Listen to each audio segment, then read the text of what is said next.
오늘날 베토벤이 피아노의 형제격인 하프시코드 앞에서 새로 작곡한 악보를 가지고 연주를 하고 있었습니다. 그런데 그 소리가 매우 괴상해서 가보니 관리가 되지 않아 조율이 틀어져 하프시코드의 음이 하나도 맞지 않았다고 합니다. 당시 베토벤은 내가 존재하는 이유는 위대한 일을 하기 위해서이다 라는 확신을 가지고 화려한 사교 생활을 등지고 운둔한 상태였으며, 자신의 개성을 망친다는 이유로 다른 음악가의 음악, 심지어 스승의 음악마저도 등지고 살고 있었기 때문에 이러한 베토벤의 모습은 웃음거리가 되고 놀림거리가 될 수밖에 없었습니다. 그런데 그때 놀라운 광경이 펼쳐집니다. 연주에 열중하던 베토벤이 눈물을 흘리며 연주를 하고 있었기 때문입니다. 볼품없는 하프시코드의 소리에, 그것도 당시 이미 청각이 망가져 있던 베토벤이었기 때문에 자신의 음악에 감동을 받고 있는 그의 모습이 더욱 놀라울 수밖에 없었던 것입니다. 볼품없는 하프시코드의 소리, 그러나 우는 거장. 이러한 장면이 나올 수 있었던 이유는 바로 베토벤이 현재의 볼품없는 하프시코드의 소리를 듣고 있는 것이 아니었기 때문입니다. 청각장애를 가지고 있던 그의 상황은 하프시코드의 소리를 듣고 싶다고 해서 들을 수 있는 것도 아니었습니다. 그럼에도 그가 감명을 받을 수 있었던 이유는 그가 이미 완성된 자신의 악보가 있었기 때문입니다. 베토벤은 자신이 그 악보에 그려낸 음표와 지시대로 무대 위에서 연주될 아름다운 음악을 바라보고 있었기 때문에 현재의 볼품없는 소리와 자신의 상황 속에서도 감동의 눈물을 흘릴 수 있었던 것입니다. 현재의 모습이 아니라 미래의 무대 위에서 악보대로 연주될 아름다운 모습을 보고 듣는 이러한 눈과 귀를 가지고 있었던 베토벤.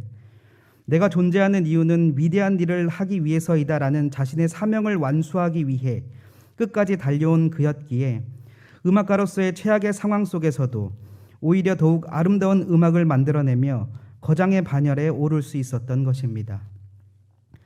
성도들 역시 복음 전파의 도구로서 하나님께 부름받은 자들, 땅끝까지 복음을 전해야만 하는 사명이 있는 자들입니다. 그러나 교회를 향한 사람들의 적대와 코로나19와 같은 재해 앞에 복음 전파의 기회는 점점 사라지는 것 같고, 이제 전도를 하면 아무도 교회를 오지 않는다, 현 시대의 기존의 전도 방법은 불가능하다라는 말까지 나오고 있는 지경입니다. 그러나 그 가운데서도 우리가 복음 전파의 사명을 끝까지 완수할 수 있는 이유는 복음 전파마저도 우리의 능력을 의지하는 일이 아닌 하나님의 섭리와 능력을 의지하는 일이기 때문입니다. 오늘 본문은 어떻게 하나님께서 요셉을 통하여 죄악에 물든 이 택한 백성을 구원하시며 이 야곱 가문을 하나님의 백성으로 재탄생시키는지 잘 보여주고 있는 말씀입니다. 이 시간 우리는 본문을 통해 오늘 여러 가지 전도의 어려운 상황 가운데서도 택자 구원의 도구로서 성도가 복음 전파의 사명을 기쁨으로 감당할 수 있는 이유가 무엇인지 함께 알아보고자 합니다. 첫째로, 우리가 복음 전파의 사명을 기쁨으로 감당할 수 있는 이유는 하나님께서 예수 그리스도로 말미암아 우리를 가장 훌륭한 복음 전파의 도구로 만드시기 때문입니다. 다 함께 1절부터 5절까지의 말씀 합독하시겠습니다. 시작. 요셉이 시종하는 자들 앞에서 그 정을 억제하지 못하여 소리질러 모든 사람을 자기에게서 물러가라 하고 그 형제들에게 자기를 알리니 그때 그와 함께한 다른 사람이 없었더라. 요셉이 큰 소리로 우니 애굽 사람에게 들리며 바로의 궁중에 들리더라. 요셉이 그 형들에게 이르되 나는 요셉이라. 내 아버지께서 아직 살아계시니이까. 형들이 그 앞에서 놀라서 대답하지 못하더라. 요셉이 형들에게 이르되 내게 가까이 오소서. 그들이 가까이 가니 이르되 나는 당신들의 아우 요셉이니 당신들이 애굽에 판 자라. 당신들이 나를 이곳에 팔았다고 해서 근심하지 마소서. 한탄하지 마소서. 하나님이 생명을 구원하시려고 당신들보다 먼저 보내셨나이다. 아멘. 창세기 37장에서 요셉은 아버지 야곱의 일방적인 사랑을 듬뿍 받는 철부지 소년에 불과했습니다. 그는 17세라는 결코 어리지 않은 나이였음에도 아버지 야곱의 일방적인 사랑의 증거인 채색 옷을 입고 그 사랑을 자랑하고 다녔습니다. 또한 그가 꿈을 꾸었을 때 형들이 자신을 미워하여 자신과는 사적인 말을 섞지도 않는 상황임을 알면서도 굳이 그는 형들에게 찾아가 그들을 불러 모아놓고 당신들은 들으시오. 당신들의 단이 내 단을 둘러서서 절하더이다 라고 자랑을 합니다. 이에 형들은 내가 참으로 우리의 왕이 되겠느냐, 참으로 우리를 다스리겠느냐 하고 그를 더욱 미워하게 되죠. 아무리 철이 없다 하더라도 이쯤 되면 형들 앞에서 조심할 법도 한데 요셉은 두 번째 꿈을 꾸자 다시 형들에게 찾아가 보라, 해와 달과 11별이 내게 절하더이다 하고 자랑을 합니다. 첫 번째 꾼 꿈은 그가 아직 어려 그 꿈의 내용을 모르고 형들에게 말했다고 할 수 있다 손쳐도 이미 그 꿈의 내용에 대해서 형들에게 들었고 그로 말미암아 형들이 자신을 더욱 미워하게 되었음을 경험했음에도 그는 두 번째 꿈을 꾸자 형들에게 찾아가 어김없이 자랑을 합니다. 이번엔 해와 달, 다시 말해 아버지와 어머니가 자신에게 절하고 복종하는 꿈이었는데도 말입니다. 이처럼 요셉에게 중요한 것은 오로지 나였습니다. 당신들이 내 단을 둘러서서 내게 절하더이다라고 흥분과 기쁨을 감추지 못한 채 자신의 꿈을 형들과 부모님에게 고백하고 있는 모습 그대로 말입니다. 하지만 이 꿈은 하나님의 꿈이었으며 하나님이 주인공이시고 하나님께서 반드시 이루실 꿈이었습니다. 그렇기에 하나님께서는 택한 백성을 구원하시기 위한 구원 역사에서 요셉을 사용하시기 위한 연단을 시작하십니다. 철저히 자기 중심의 요셉을 하나님 중심의 요셉으로 변화시키심으로 요셉을 하나님의 훌륭한 도구로 만드시기 위함이었던 것입니다. 하나님께서는 먼저 야곱의 품에서 왕과 같은 지위를 누리고 있던 요셉을 단번에 종의 지위로 낮추십니다. 그리고 보디발의 종이 된 그에게 철저히 하나님께서 함께 하심으로 복을 받게 되었다는 사실을 경험시켜 줍니다. 그의 능력이 아니라 하나님께서 함께 하심으로 그는 보디발 집의 총무가 됩니다. 이러한 요셉에게 보디발의 아내가 유혹해 오지만 그는 하나님께 죄를 짓지 않기 위해 그 유혹을 뿌리칩니다. 하지만 이는 요셉이 그의 능력으로 통과하게 되는 것이었지 하나님의 능력을 의지하는 것은 아니었습니다. 그래서 하나님께서는 그를 더욱 성장시키시기 위한 본격적인 시험을 그 다음에 진행하시는데 하나님께서는 야곱을 감옥으로 보내시는 것이었습니다. 요셉은 자신을 위한 일이 아니라 하나님을 위하여 한 일로 오히려 더 큰 고통에 빠지게 된 것입니다.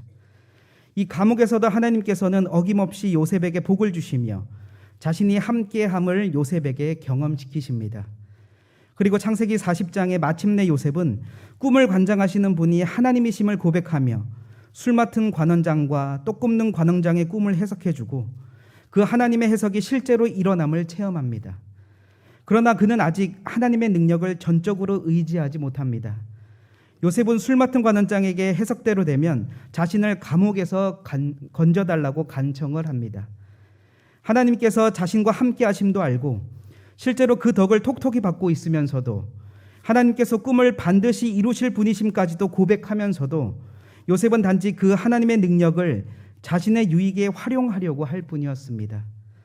이에 하나님께서는 2년 동안 그와 감옥에서 함께 하시며 이러한 그의 자세를 낮추시고 오직 하나님의 능력만을 전적으로 의지하도록 연단하십니다. 마침내 하나님께서 바로의 꿈을 통하여 그를 세상으로 내보내셨을 때 요셉의 입에서 나오는 말은 모두 하나님께서 행하신다는 것뿐이었습니다. 그러나 아직 해결되지 않은 것이 하나 있었습니다. 바로 자신을 죽이려 하고 종으로 팔아넘긴 형들과의 관계를 회복하는 것입니다. 형들이 애굽으로 곡식을 구하러 왔을 때 요셉은 형들에 관하여 자신이 꾼 꿈을 생각하며 그들로 하여금 자신을 왕으로 모시며 자신에게 복종하게끔 하는 계획을 세웁니다. 아직까지도 그 꿈의 주인공은 요셉 자신이었습니다.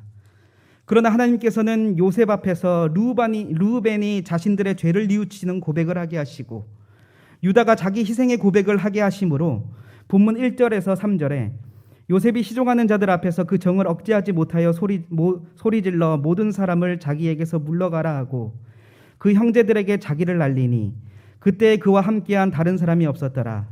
요셉이 큰 소리로 우니 애굽 사람에게 들리며 바로의 궁중에 들리더라.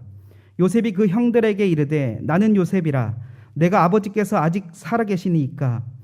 형들이 그 앞에서 놀라서 대답하지 못하더라. 요셉이 형들에게 이르되 내게로 가까이 오소서. 그들이 가까이 가니 이르되 나는 당신의 아우 요셉이니 당신들이 애굽에 판 자라고 고백하게 만드십니다. 하나님께서는 형들을 진정으로 용서하지 못하고 단지 하나님의 꿈을 이루기 위해 형들을 복종시키려 했던 애굽의 총리 요셉을 무너뜨리시고 야곱의 아들 중 하나인 요셉으로 돌아가 형들을 용서하고 긍휼로서 맞이하도록 하셨던 것입니다. 하나님께서는 지금까지 요셉이 경험한 모든 일들과 애굽의 총리라는 직책까지도 모두 이 하나님의 백성들을 구원하기 위한 도구로 사용하셨을 뿐이라는 깨달음을 요셉에게 주심으로 진정 형제들을 사랑하는 야곱의 아들 아브라함의 자손 요셉으로 돌아가 형제들을 맞이할 수 있도록 하셨던 것입니다. 그리고 마침내 요셉으로 하여금 5절에서 당신들이 나를 이곳에 팔았다고 해서 근심하지 마소서, 한탄하지 마소서, 하나님이 생명을 구원하시려고 나를 당신들보다 먼저 보내셨나이다 라는 믿음의 고백을 하게 만드십니다. 이처럼 하나님께서는 택자의 인생 전반에 걸쳐 함께 하심으로 철부지 요셉의 삶과 그 마음까지도 택한 백성을 구원하시기 위한 가장 훌륭한 도구로 연단하시고 마침내 그 백성을 구원하시는 일에 아낌없이 쓰이도록 섭리하신 것입니다. 마찬가지로 하나님께서는 지금도 우리들과 함께 하심으로 우리를 하나님의 가장 훌륭한 도구로 사용해 나가고 계십니다. 더욱 나아가 하나님께서는 자신의 독생자를 이 땅에 보내시어 자신이 원하는 의인의 삶을 완전하게 살아내도록 하심으로 그를 구주로 믿는 우리로 하여금 예수라는 이름 단 하나로 완전한 하나님의 도구가 되게 하셨습니다. 하나님께서는 요셉과 같이 전 인생을 통하여 택한 백성을 구원할 자격을 갖추도록 하시는 것이 아니라 예수 그리스도를 믿는 그 믿음 하나로 우리에게 복음 전달자로서의 자격을 차고 넘치게 채워주시는 것입니다. 우리는 예수 그리스도 한 분만으로 요셉이 전 생애를 통해 경험해야 했던 나와 함께 하시며 구원 역사의 주관자가 되시는 하나님, 원수마저도 사랑하는 긍휼의 하나님을 100% 완벽하게 알 수 있으며 경험할 수 있기 때문입니다. 그러니 복음을 전파하는 데 필요한 것은 예수 그리스도라는 이름 하나입니다. 무슨 사회에서 어느 정도 성공을 해야 하지 않겠느냐, 그래도 주름이 가득한 나보다 조금이라도 예쁘고 멋진 젊은 사람들이 해야 하지 않겠느냐, 반대로 나는 너무 어려서 안 됩니다 라는 등 어떤 자격이 필요한 것도 아니고, 저는 말을 못해서, 저는 수줍음이 많아서 와 같은 이유와 같이 어떤 능력이 필요한 것도 아닙니다. 오직 하나님과 원수된 나 같은 죄인을 구원하시기 위해 이 땅에 오셔서 십자가에 죽으신 예수 그리스도, 지금도 나를 위하여 중보하고 계시는 예수 그리스도 한 분만 알고 그 사랑만 알면 되는 것입니다.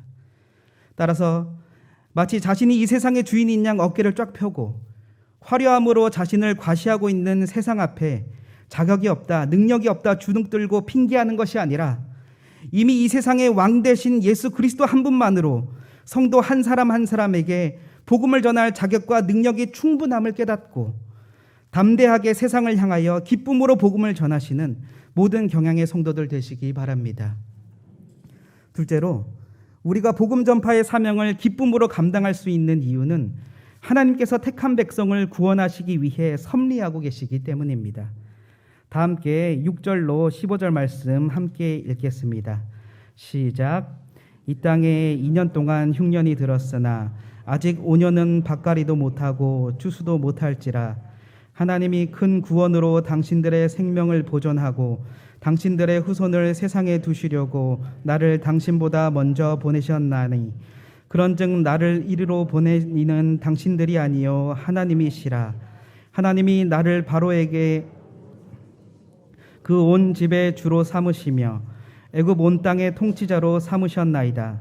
당신들은 속히 아버지께로 올라가서 아뢰기를 아버지의 아들 요셉의 하나님이 나를 애국 전국의 주로 세우셨으니 지체 말고 내게로 내려오사 아버지의 아들들과 아버지의 손자들과 아버지의 양과 소와 모든 소유가 고센 땅에 머물며 나와 가깝게 하소서. 흉년이 아직 5해가 있으니 내가 거기서 아버지를 봉양하리이다. 아버지와 아버지의 가족과 아버지께 속한 모든 사람에게 부족함이 없도록 하겠나이다 하더라 전하소서. 당신들의 눈과 내 아우 베냐민의 눈이 보는 바 당신들에게 이 말을 하는 것은 내 입이라. 당신들은 내가 애굽에서 누리는 영화와 당신들이 본 모든 것을 다 내 아버지께 아뢰고 속히 모시고 내려오소서 하며 자기 아우 베냐민의 목을 안고 우니 베냐민도 요셉의 목을 안고 우니라. 요셉이 또 형들과 입맞추며 안고 우니 형들이 그제서야 요셉과 말하니라. 아멘. 창세기 37장에서 형제들의 시기와 질투를 사용하신 하나님께서는 요셉으로 하여금 바로의 친위 대장 보디발의 집으로 가도록 하셨습니다. 그리고 그곳에서 하나님께서 요셉과 함께 하심으로 보디발 집이 복을 받아 형통하도록 하십니다. 보디발의 아내로 인해 누명을 쓰게 된 요셉은 보디발의 집에 있는 바로의 감옥에 갇히게 됩니다. 그리고 그곳에서 애굽 왕의 술 맡은 관원장과 떡 굽는 관원장의 꿈을 해석하게 하신 하나님께서는 마침내 바로의 꿈을 오직 요셉만이 해석할 수 있도록 하심으로 그를 애굽의 총리로 만드십니다. 창세기 41장에 기록된 바로의 꿈의 내용은 하나님께서 애굽과 고대 근동에 7회의 풍년을 주신 후 7회의 흉년을 주심으로 이 땅이 기근으로 망하게 될 것이라는 내용이었습니다. 그리고 오늘 본문의 내용은 요셉이 6절에서 이 땅에 2년 동안 흉년이 들었으나 아직 5년은 밭갈이도 못하고 추수도 못할지라고 밝히고 있는 대로 아직 흉년이 5년이나 남은 때였습니다. 고작 흉년 2년밖에 안 되었지만 아들 시므온이 잡혀 있을 때도 베냐민을 보내지 않았던 야곱이 이제는 베냐민을 보낼 수밖에 없을 정도로 기근이 심한 상태였던 것입니다. 그런데 아직 흉년이 5년이나 더 남아 있다는 것은 애굽이 아니면 야곱 가문이 꼼짝없이 멸망할 수밖에 없는 상황이라는 것입니다. 하지만 본문 7절과 8절에서 하나님이 큰 구원으로 당신들의 생명을 보존하고 당신들의 후손을 세상에 두시려고 나를 당신들보다 먼저 보내셨나니 그런즉 나를 이리로 보내신 이는 당신들이 아니요 하나님이시라. 하나님이 나를 바로에게 아버지로 삼으시고 그 온 집의 주로 삼으시며 애굽 온 땅의 통치자로 삼으셨나이다 라는 야곱의 고백에서 알 수 있듯이 하나님께서 멸망하게 된 택한 백성들을 구원하시기 위해 요셉을 애굽으로 보내시고 그로 애굽의 총리가 되어 하나님의 백성들을 기근에서 구원하게끔 섭리하신 것이었습니다. 하나님께서는 단 70명에 불과한 택한 백성들을 구원하시기 위해 애굽이라는 강대한 나라를 사용하고 계신 것입니다. 뿐만 아니라 14절과 15절에서 자기 아우 베냐민의 목을 안고 우니 베냐민도 요셉의 목을 안고 우니라. 요셉이 또 형들과 입맞추며 안고 우니 형들이 그제서야 요셉과 말하니라 고 밝히고 있는 대로 요셉이 형들과 더불어 입맞추고 안고 울자 그제서야 형들의 마음이 풀어져 요셉과 더불어 말합니다. 여기서 말하니라로 번역되어 있는 말은 매우 적극적이고 우호적으로 말한다는 뜻으로 이는 창세기 37장 4절에 그의 형들이 아버지가 형들보다 그를 더 사랑함을 보고 그를 미워하여 그에게 편안하게 말할 수 없었더라고 밝히고 있는 대로 당시 요셉과 말을 섞는 것조차 싫어했던 형들이 그리고 자신들이 요셉을 팔아넘긴 일로 죄책감과 고통에 시달리고 있던 그들이 이제 드디어 요셉과 말하며 화해의 장이 펼쳐지고 있는 것입니다. 이 모든 것이 하나님께서 형들을 복종시키려 했던 요셉의 일마저도 사용하셔서 그들로 하여금 자신들의 죄를 뉘우치도록 하시고 요셉의 입을 통해 하나님의 구원이 선포되었을 때 그것에 아멘으로 화답하도록 하기 위한 섭리의 결과였던 것입니다. 이처럼 하나님께서는 택한 백성의 구원을 위하여 세상의 나라와 세상의 권세들을 도구로 사용하고 계실 뿐만 아니라 아직 구원받지 못한 택한 백성의 마음까지도 복음 앞에 아멘으로 응답할 수 있도록 섭리하고 계시는 것입니다. 얼마 전에 어떤 구청 관계자의 말을 빌리며 공공장소에서 전도지를 뿌리는 행위에 대하여 마땅한 처벌이 없었으나 누군가 악의를 갖고 신고를 하게 되면 앞으로는 개정된 경범죄 처벌법에 의거 10만 원 이하의 벌금이 부과될 수밖에 없는 상황이라는 글을 본 적이 있습니다. 그리고 전도지를 합법적으로 배포할 수 있는 방법 또한 소개하고 있었는데 약칭 5개 광고법에 의거하여 구청에 신고하여 전도지에 도장을 찍어서 배포하는 경우는 합법이며 단 도장의 유효기간은 10일이라는 것입니다. 또한 가족, 친지, 친구, 지인에게 복음을 전하는 것도 스토킹 처벌법으로 신고하면 불법이 되고 온라인으로 복음 관련 게시글이나 온라인 주소를 보내는 것 또한 신고를 당하면 스토킹 처벌법으로 처벌받을 수 있으니 주의하라는 내용이었습니다. 몇 년 전만 해도 길거리에서 집을 방문해서 학교에 들어가서 복음을 전할 수 있었지만 이제는 전도하러 학교에 들어갈 수 없고 아파트 현관 출입구 문을 열고 들어갈 수도 없으며 길거리에서 전도지를 나누어 주거나 우편함에 전도지를 꼽아 넣었다가 누군가 악의를 가지고 신고하게 되면 경범죄 처벌법에 의해 벌금형에 처해지고 있는 상황인 것입니다. 우리가 처한 상황만 본다면 복음 전파의 사명을 완수하는 것은 점점 더 어려워지고 마치 전도의 문이 막힌 시대인 것 같습니다. 그러나 우리는 우리 눈앞에 있는 상황이 아니라 죄로 타락할 대로 타락해버린 야곱 가문을 구원하시기 위해 형제를 팔아버리는 그들의 죄악까지 사용하시고 애굽이라는 나라 전체를 들어 쓰셔서 하나님의 택한 백성을 구원해고야 마시는 하나님의 섭리를 보아야 합니다. 하나님께서는 지금도 택한 백성 한 사람을 옳은 대로 돌아오도록 하시기 위해 이 지구와 우주를 보존하시고 운영하고 계시는 분이십니다. 뿐만 아니라 하나님께서는 세상 속에 있는 택한 백성이 복음 앞에 아멘으로 응답하도록 지금 이 순간에도 준비시키고 계시는 분이십니다.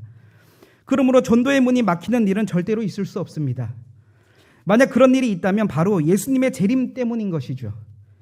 우리는 오늘이 나에게 허락되었다는 사실이 곧 하나님께서 아직 구원을 받지 못한 택자를 구원하시기 위해 계속해서 일하고 계신 것임을 알고 복음을 전하는 일을 한시도 늦추지 말아야 하는 것입니다.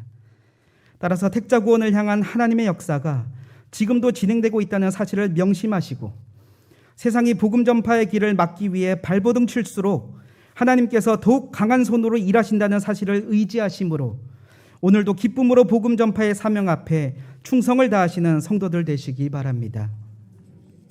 사랑하는 성도 여러분, 그리고 헌신을 다짐하는 90-11 여전대의 회원 여러분, 하나님께서는 창세기 15장 13절에서 16절에 아브라함과 헷불 언약을 맺으실 때에 이르시되 너는 반드시 알라.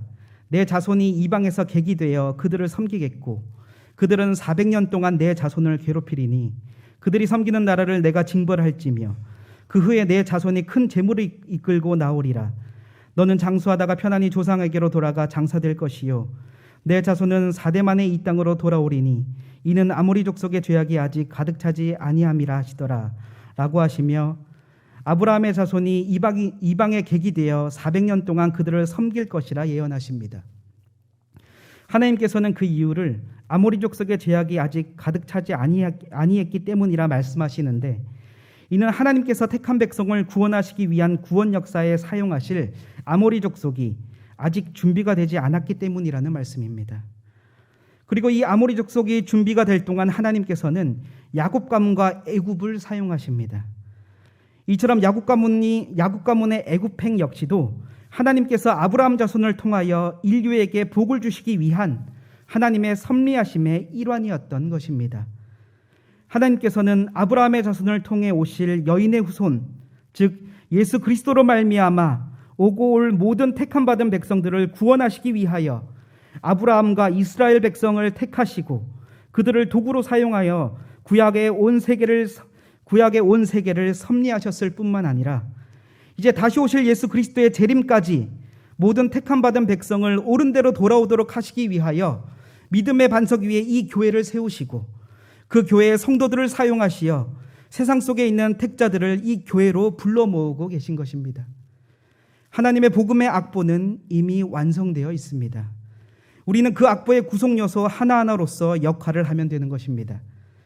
여기에 어떠한 능력이나 자격도 필요가 없습니다. 오직 하나님께 선물로 받은 믿음, 예수 그리스도의 이름 하나면 되는 것입니다. 또한 어떠한 상황이나 기회도 필요가 없습니다. 하나님께서 단 70명을 위하여 한 나라를 사용하시어 그 상황을 만드시고 한 대륙의 환경까지도 변화시키심으로 기회를 만드시는데 다른 어떤 것이 더 필요하겠습니까? 우리는 현재 나의 상황이나 눈앞의 시대를 바라보는 것이 아니라 하나님의 섭리를 바라보고 재림의 때에 울려 퍼질 아름다운 복음의 악보를 들으며 기쁨과 감동으로 나아가야 하는 것입니다. 따라서 우리에게 오늘 하루가 또다시 허락되었다는 것이 그저 먹고 즐기기 위한 하루가 주어진 것이 아니라 아직 하나님의 택자 구원의 역사가 진행되고 있는 것임을 깨닫고 오늘 하루도 그 역사의 도구로 나를 사용하시기 위한 것임을 알므로 하나님의 전적인 섭리에 의지하여 완성될 저 천국 백성들의 찬양을 바라보며 기쁨과 즐거움으로 복음 전파의 사명을 감당하시는 모든 경영의 성도들과 헌신을 다짐하시는 90-11 여전대 회원들 되시길 주님의 이름으로 축원합니다. 아멘.